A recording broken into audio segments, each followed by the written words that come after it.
and let us all do we can to build a better future. So, Jose, I got a question to ask you. It's kind of sort of maybe an important question, but railroad safety, it's important, right? Yes or no? No, I don't think so. I think we should just let these things just run wild, Because what could possibly go wrong? But the thing is, everyone that watches this show, I get it, especially the critics who don't like us. I understand it. Hey, you have that right. That's your First Amendment, and I'm all for it. Have we been hard on the Democratic politicians? Yes. Because, I mean, what's the point of me bad-mouthing Republican lawmakers? I mean, we already know no Republican lawmaker is going to fight for Medicare for all. No Republican lawmaker is going to be invested into infrastructure. No Republican lawmaker is going to adopt any progressive policy that independents support. No Republican lawmaker is going to stand up against the system and say, hey, we need more third parties or independents. No. Republican lawmakers don't give a damn about libertarians, Greens, socialists, independents, progressives, etc. It's low-hanging fruit. If you want to watch a show that's going to badmouth Republicans day in, day out, watch TYT or Crystal and Son. I mean, Crystal and Kyle. Oops. Or watch Sammy Boy Cedar. If you want to watch, Republicans getting reamed, right? But Democrats deserve to be criticized because they get to put on that fancy mask and sucker a lot of people into voting Democrats. I will vote independent. I'll vote third party. Now, CNN, a media network that went broke with their live stream service, decided to do a segment to rehabilitate Pete Buttigieg. Jose, what are your thoughts on Pete Buttigieg and his fantastic record of transportations here in America? What are your thoughts? Oh, yeah, because that's what he's known for, right? That's what he studied like his whole life, to be a transit manager, right? To be managing our infrastructure. Not, you remember this Twitter post he made? I think this is real. I hope it's real. Actually, maybe I hope it's not.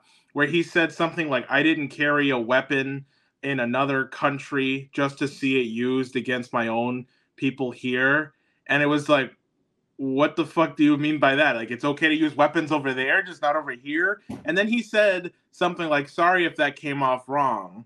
I'm just saying I don't want to see people dead. And as for the ethics of soldiering, as the Afghans say, a lamb will be tied by its own legs. Something like that. And I was like, what? Do you know what I'm talking about? Is this the first you've heard of this? No, I know. I've heard him say stupider stuff. I mean, look, here's something to everyone watching. Ask the people of South Bend, Indiana about their thoughts of Pete Buttigieg being their mayor, okay? Because police corruption and brutality was going unchecked under his administration. Gentrification was running amok, as that's the evicted families, the evicted black families of South Bend, Indiana. Go ahead, talk to them. People should kind of find out. And if anything, folks, hey, you got the Library of Alexandria. You have your cell phone right in front of you. Just go back and look at some of the archive videos of when Pete Buttigieg went to South Bend, Indiana during the 2020 primaries, where there was a horrific incident of police brutality. And you'll see how the people confronted Pete Buttigieg and what they thought of their oh-so-fantastic former mayor. Go ahead and do it if you got the courage to do so. But let's vomit it in our brains together. Jose, sorry to bring you in on this. This is actually violent. You should probably post on Twitter, like, I can't believe Hard Lens Media exposed me to CNN. Horrifically brutal. You might have a lawsuit on your hands here, but no, seriously, don't take me to court. So let's find out how CNN rehabilitates the skaven Pete Buttigieg. Okay.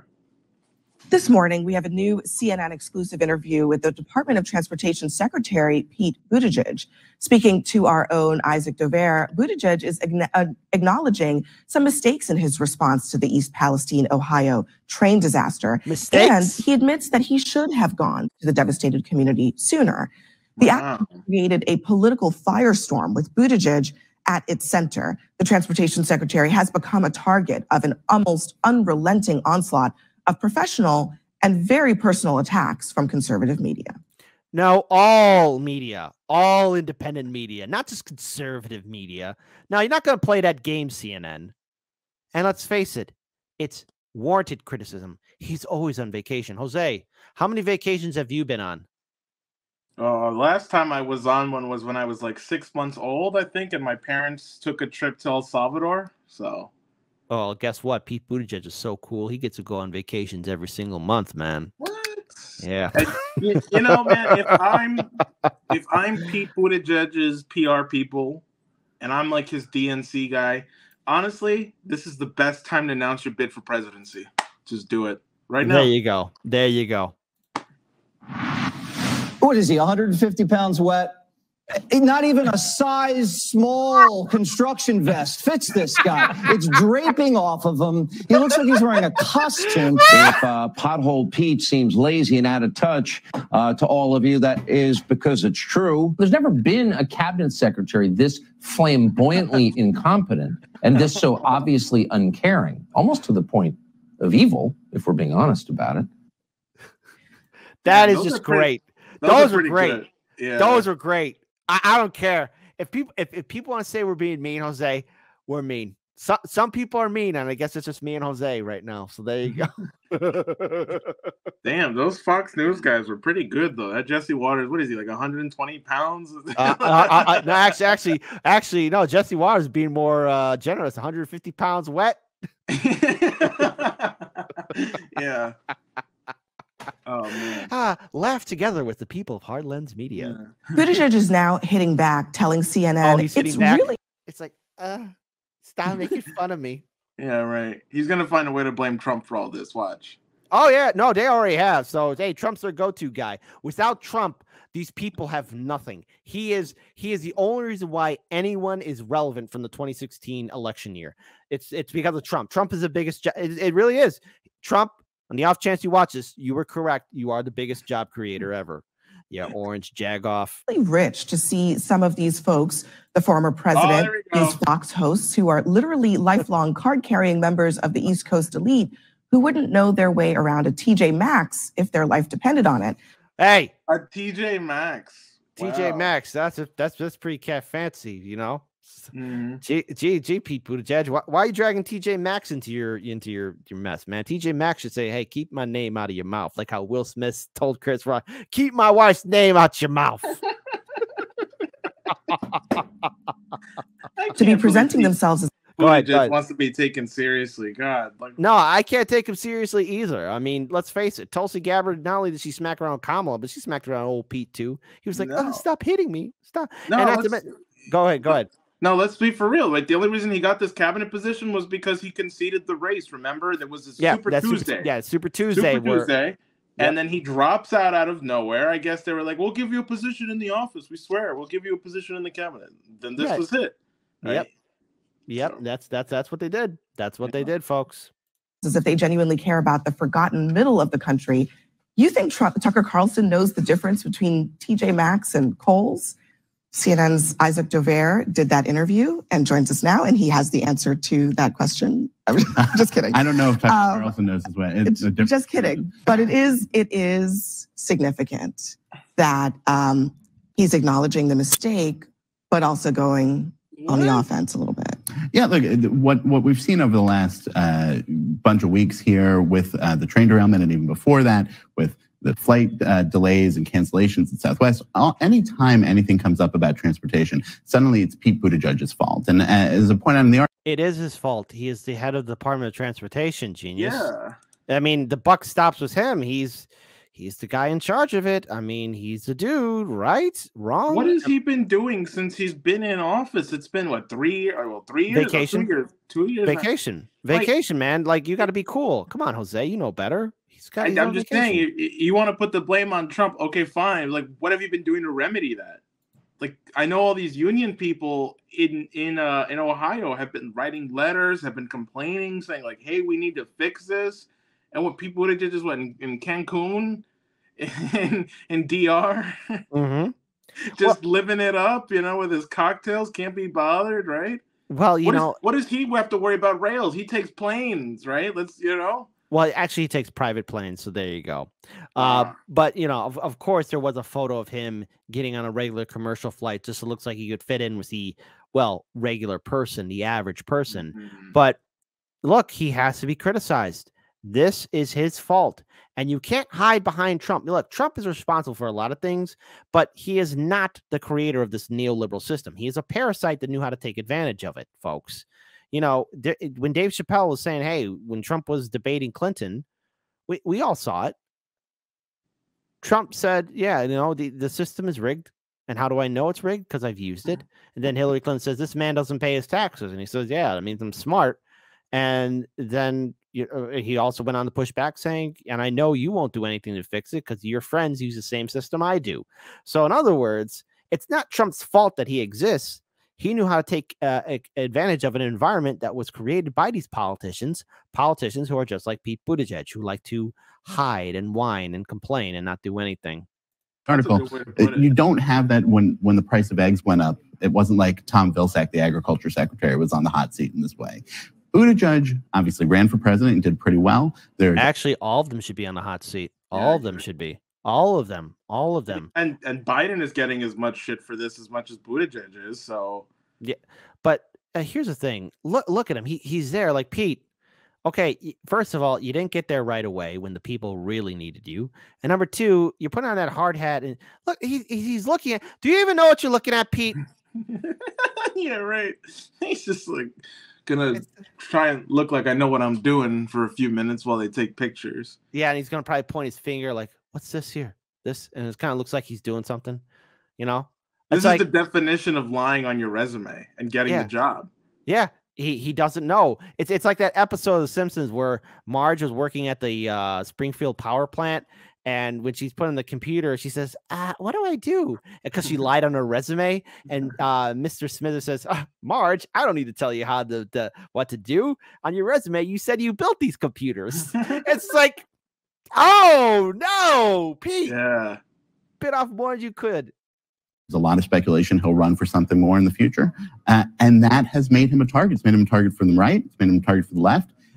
Even on things that he doesn't really control. And in sitting with him, and we drove around in Kansas and Missouri on Monday of last week talking about this, you could see the frustration about it coming through. I asked him about about the criticism that he got in there. I asked him about whether he said, whether he went to East Palestine because Donald Trump went, and people who think that that's why he went. And he said, on the record to me, he said, that's bull. But use the full word there that I won't use to keep us from getting any fines. Oh, boo-hoo-hoo. It's not BS, buddy. Let's be very clear here. Yeah. Okay, Jose, you've seen the same things on social media. Trump going to East Palestine, Ohio. As soon as he got there, you think the Democrats panicked? Yes or no? Of course they did. They were like, oh, shit. Because look, you can say whatever you want about Trump. Ohio. Oh, oops. Start again. I didn't mean to. Ohio is a swing state, first of all, right? Mm-hmm. Like, that's one of the hotly contested states. They're looking at Biden. What does Biden do? I'm going to go to Kiev. I'm going to go hang out with Zelensky, and I'm going to go give him money for a war where Zelensky's already failing. And then we're going to pay Social Security and Medicaid for people over there in Ukraine, right? Meanwhile, over here, we can't even get our damn train straight. And then here comes Trump coming to Ohio. And obviously the Democrats are going to start panicking because Trump, whether he's genuine or not, is out here. He's meeting with people. He's listening to people. He's bringing them food. He's bringing them water. All right. He's like saying, this is terrible. This is a disgrace. I'm going to fix it all. I'm going to fix it all, folks. And, you know, he's clearly like rubbing up elbows. They're going to remember this, of course. Ohio being a very important state, the Democrats are gonna sound red alert. Like get Buttigieg in there, not Biden. Exactly. Buttigieg. Exactly. Let's play a few more minutes of this video because then I'm gonna play something that should capture all of your attention again. Because let's face it, I like ending these segments with humorous notes, comedic notes, because I'm just laughing at the whole damn show. No thoughts here on cable. But it was also interesting in your piece. You talked to a Democratic member of Congress who will go nameless, is nameless in the piece, who says Buttigieg's appeal in 2020 as a fresh face who wanted to get past the divisions and move the nation forward. But this person says it's sad to see him become a partisan brawler on Twitter and cable news he's become the most polarizing member of Biden's cabinet. So what is interesting to me about this is that I think there are a lot of ways that Democrats view Buttigieg as almost like a viral cable news stardom. When he goes on Fox News, a lot of Democrats who don't even really like him in other areas cheer that on. But this member seemed to think that that was actually a knock on him. Yeah, I'm not sure that member is representative of a lot of the other Democrats in the party, and definitely not within the White House. I mean, the White House loves to have Secretary Buttigieg go across the cables, especially on Fox. You know, it's something he also did when he tried to make a run for the presidency, and they view him as one of their most effective communicators, even in a moment like this when they're dealing with the Ohio train derailment. I also just wanted to point out something when you played that Tucker clip. He used the words flamboyant and he used the words evil. We know what he's talking about there. He's talking about an openly gay man by calling him flamboyant and evil, which also speaks to what we have been talking about during the show, which is this larger message from Fox, from Republicans in trying to attack LGBTQ and transgender people as their wider campaign message. All right, I have to play this. This is from SNL, kind of spoofing exactly what you're talking about. But your train exploded, and who do we blame? Who do we blame? We blame Buttigieg. Pete Buttigieg. This was his responsibility. Unfortunately, he was too busy being a nerd and being gay to dealt with the very much more important issue of should trains have big poison. I mean, the fact that he is gay is such a huge part of this, right? One of the things that I asked about was the attention to the shoes that he was wearing there. And they were not work boots that he wore when he got to the train derailment site. They're boots. They're sort of fancy-ish boots. And he said to me that that was maddening. And his voice got a little tight as we were talking about this. And he said, it's just when people are talking about things like that, when I'm trying to talk about people's lives and how to solve the problems here, said that these outlets need to make a choice, were his words, between whether they are covering fashion or whether they're covering policy, and whether they're covering what happens when people are trying to recover from a disaster like this. So again, they're trying to make everything look good for good old Pete Buttigieg. Jose right now lost his signal, so we're hoping to get him back very soon.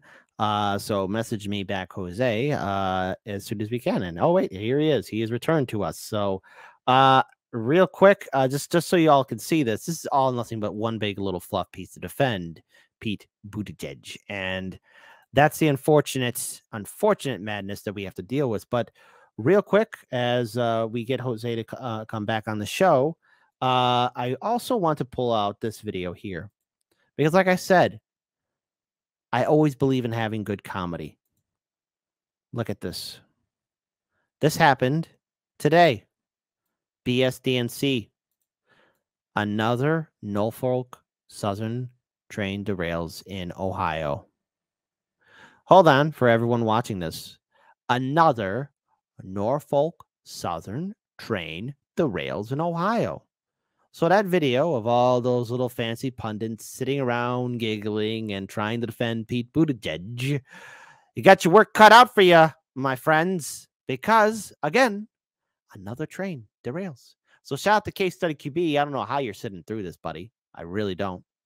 Here, let's sit down and laugh at the madness together. We'll begin with the National Transportation Safety Board investigating another Norfolk Southern train derailment in Ohio. 28 cars came off the tracks on Saturday near Springfield, just west of Columbus. No injuries were reported. Officials say the train was carrying hazardous materials, but not in any of the cars that derailed. Still. Great. Oh, wow. Wonderful. Still a train derailed. Okay. This is happening. Pete. Not telling you how to do your job, but I'm going to tell you how to do your goddamn job. You need to find out what the hell's going on, buddy, because it's all falling apart, and it's easy to blame the previous administration, but this has been an ongoing continuation of failure of previous Democratic and Republican administrations that happened before Trump. It's easy to blame Trump. I get it. But this is an ongoing problem, Pete, and you're at the helm. What's going on? And just so all of you know, a lot of these old trains, they're going through all these major cities and small towns. Hell, probably your small town or your city that you live in. It's all too real. Jose, before we play the rest of the video, hey, another train derailed. in Ohio. Think Pete's gonna do something? Wow. What's Pete gonna do? Show up and blame Tucker Carlson? This is Tucker Carlson's fault because he can't tell the difference between a TJ Maxx and a Kohl's. So that's why trains are derailing in America, and you should vote Biden again 2024 because Biden will fix it in his next election cycle. Hey, I'm gonna make a controversial statement that might cause a big fight in the live stream, but who would win in a no holds bar fight, Sears or Kmart? Oh no, don't do this. Come on, man. I don't want the audience to hate me or you or what. I got my money on Sears. I got my money on Sears. I was gonna say Sears too. I've seen a lot of Kmart's close in New Jersey. You know? Sears is winning. TJ Maxx, you're an upstart. How dare you try and go up against Sears Kmart? Residents were ordered to shelter in place for several hours as a precaution. The crash happened just over a month after a Norfolk Southern train carrying toxic chemicals derailed in East Palestine along the Pennsylvania border, renewing calls for rail safety. In a statement, Democratic Ohio Senator Sherrod Brown wrote, "Ohio communities should not be forced to live in fear of another disaster. It is unacceptable." He called on Congress to pass immediate legislation. NBC News correspondent Jesse Kirsch joins us now from Springfield, Ohio, with the latest. Jesse, good morning. Willie, good morning. You can see this area still blocked off behind us here. This morning, we have no word on any public health threat, no reported injuries from officials. But as you mentioned, this train was carrying hazardous materials, according to Norfolk Southern, even though those cars did not derail, according to the company. And now the National Transportation Safety Board says federal investigators will be heading to the scene.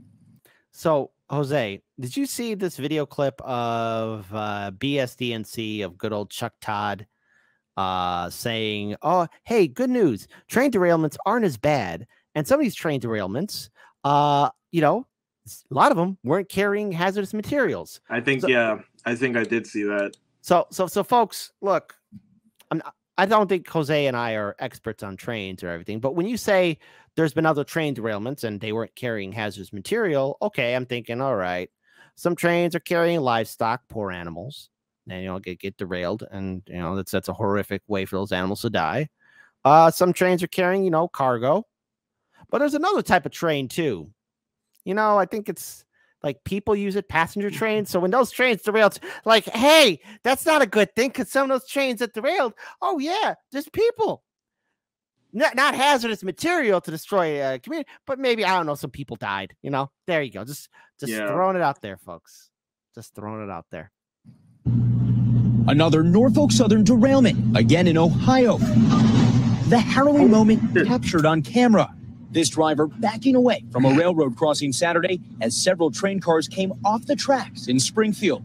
Norfolk Southern says that train was carrying hazardous materials, liquid propane and ethanol. The company says those cars did not derail. No release of any chemical or any hazardous material to the soil, to the air, to the water. Officials reporting no injuries and no public health threat, but they asked less than a dozen residents within 1,000 feet of the site to shelter in place for roughly 9 hours overnight.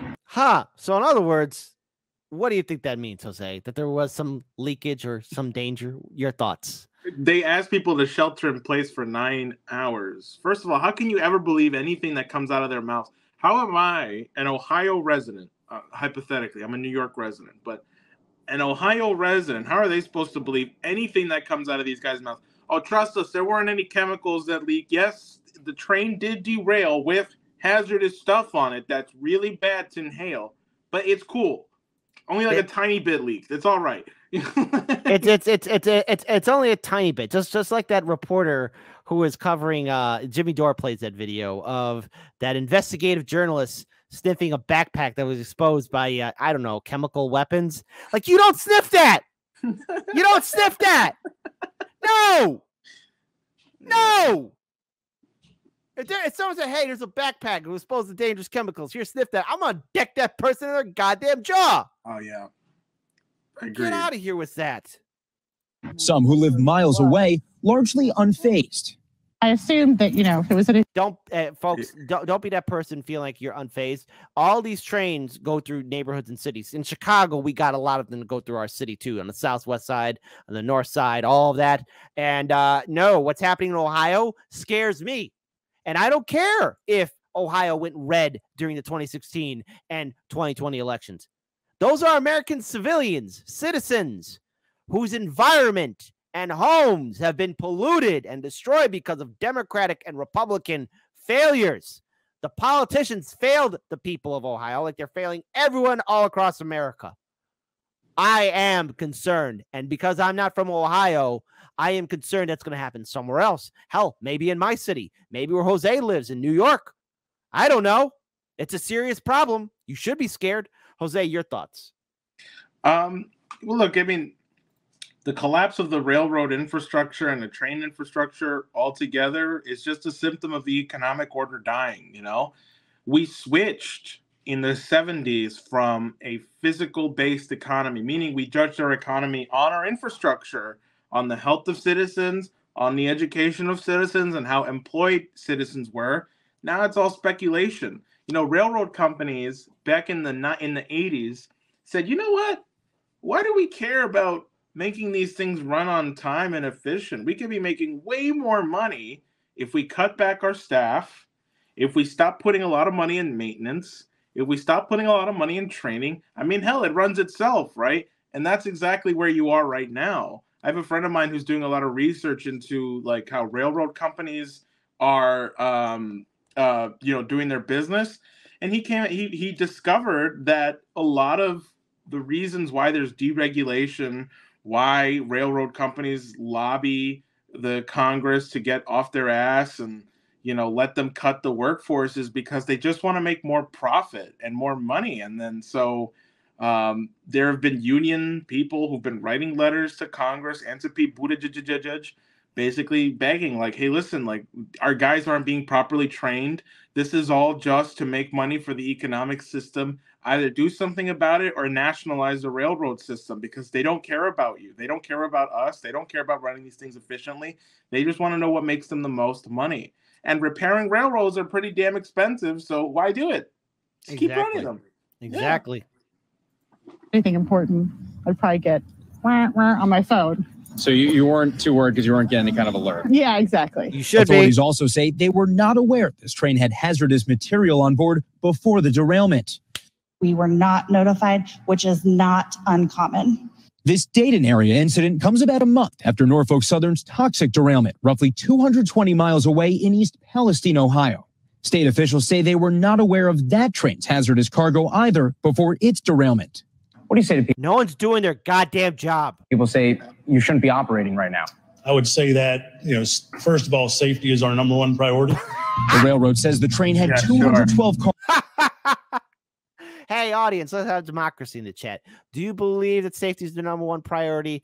Type 3 if you believe that they really care. Type 4 if the answer is no. If the answer is no. Cars and 2 crew members, with 4 of the 28 cars that derailed having previously carried either diesel exhaust fluid or an additive commonly used in wastewater treatment. It's honestly weird that this is actually happening everywhere. This is Norfolk Southern's 4th derailment in Ohio in less than 5 months. As you mentioned, Willie, Senator Sherrod Brown calling this unacceptable, making another push for legislative rail safety reform. That's something we know has bipartisan support on Capitol Hill, where the CEO of Norfolk Southern is expected to testify later this week. And again, Willie, the investigative focus here intensifying today. We expect federal authorities to be looking into this on scene today. So I'm glad he said that, because here I got a YouTube super chat from none other than good friend of the show, YepX, who wrote, railway deregulation more or less started with the Staggers Rail Act. Both parties are to blame, with capitalism at the root of every issue. Well said. Another YouTube super chat from Marvin Vargas wrote, some trains carrying NATO tanks and trucks. Natalie Williams donated $5, said a train on its way to load up nuclear waste derailed in Vermont. Imagine. The DOE is department again. The DOE is shipping nuclear waste out west on those rails. Crazy. Department of Energy, the DOE, right? And that's nuclear waste. Yeah, that's right. Scary. Another YouTube super chat from M. Smith, who donated $4.99, said the Ohio River, which has been contaminated, runs through multiple states. A lot of states are going to be poisoned by this. And then Roger Meadows tip $2 said last week, Sabby had RW on, who said deregulation goes back to the 80s. Jose, I want to give you the final word and your thoughts. And thank you to everyone who donated to the channel for the YouTube Super Chats. Jose, your thoughts. This is just going to keep happening if you keep supporting the duopoly. That's, you know, something needs to happen different. And, you know, I'm not ready to make announcements yet, but I think certain people will be running in 2024 that people should be ready to support.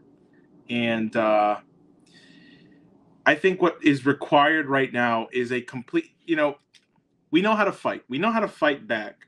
But the question is, what do you do when you fought back and now you have to replace the system with something, right? Everybody's got an answer and a solution to it, right?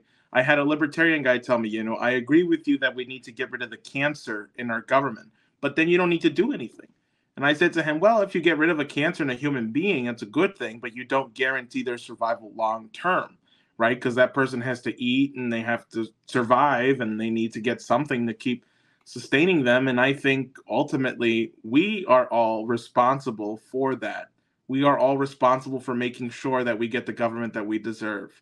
So let's focus on killing the cancer, the corruption that's in our government, not literally, of course. I mean, getting rid of the cancer in a nonviolent way, because I got to be careful what I say nowadays. You know, they can misconstrue anything I say now. So I have to be literal, which is terrible, but we have to get rid of the cancer and then we have to replace it with, well, with us, because we have to be the government that we want to see. All right. That's a great note